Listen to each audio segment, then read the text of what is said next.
Agora que nós já entendemos melhor sobre os tipos de fresadoras, as suas principais partes, as ferramentas mais utilizadas em conjunto com esses equipamentos e o funcionamento em si de uma mini fresadora, nós podemos entender mais sobre alguns processos mecânicos de usinagem que são realizados por esse equipamento.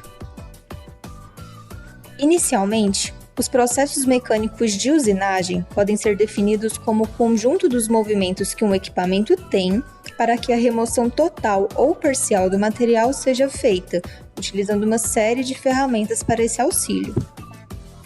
Os processos mecânicos têm, então, a finalidade de conferir forma, dimensão e acabamento superficial à peça que está sendo executada.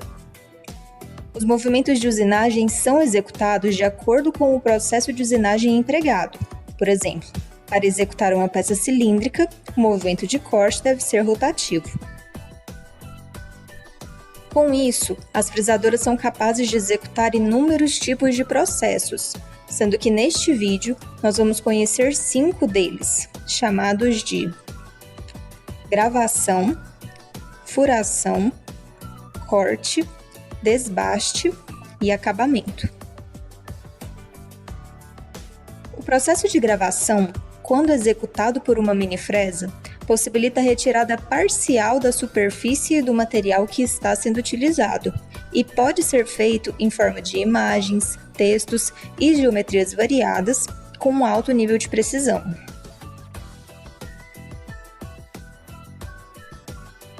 Já a furação é um processo mecânico de usinagem cujo objetivo é a confecção de um furo, geralmente cilíndrico, numa peça com o auxílio de ferramentas multi- ou monocortantes, chamadas de brocas. Para isso, a peça ou a ferramenta giram e, simultaneamente, se deslocam em uma trajetória retilínea, coincidente ou paralela ao eixo principal da máquina. As fresadoras CNC também podem executar o processo de corte. Esse equipamento se destaca como uma forte e eficiente opção que tem a capacidade de seccionar diversos tipos de materiais de espessuras variadas, sendo uma etapa fundamental para o processo de fresagem. Já o processo de desbaste é o processo mecânico utilizado para dar forma ao material que ainda não passou pelo acabamento definitivo.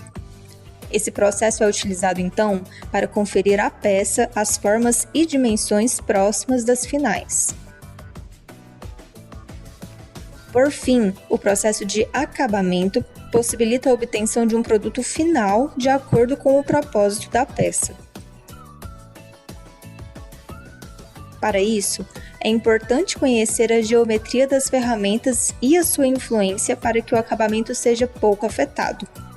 Por exemplo, o aumento do raio de ponta da ferramenta melhora o acabamento superficial. Da mesma forma, altas velocidades de corte podem melhorar a qualidade do acabamento superficial da peça, enquanto que baixas velocidades de corte aumentam a rugosidade e, consequentemente, o empobrecimento do acabamento final da peça.